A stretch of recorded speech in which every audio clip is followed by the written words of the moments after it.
বিশ্বনবী হাসান আর হুসাইনকে আদর করতে লাগলেন। হাসানকে কোলে নেয়, হুসাইন ওঠে, আবার হুসাইনকে নিলে হাসান নামে।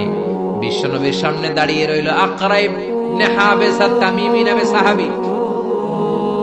বিশ্বনবীর নানা নাতির এই আদর ভালোবাসা দেখে আকরা বলে, ও নবী, আমাকে আল্লাহ 10টা সন্তান দিয়েছে, একটা সন্তানকেও কোনোদিন আমি চুমা দেই না।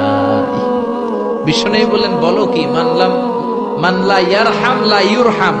যে কারোর উপর দয়া দেখায় না, আল্লাহও তার উপর দয়া দেখায় না। যে কাউরে ভালোবাসে না, আল্লাহও তার ভালোবাসে না।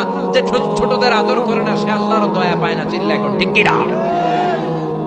এজন্য ছেলে মেয়েদেরকে সময় দিবেন।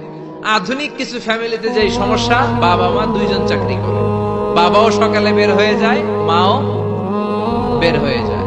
যখন বের হয় তখন ছেলে মেয়ে ঘুমায়, আবার রাতে যখন ফিরে তখনও ঘুমায়। শুক্রবার ছাড়া ছেলে আর বাবার সাথে দেখাই হয় না। তো ছেলে মেয়ে মানুষ হয় কাজের মেয়ের কাছে। কার কাছে?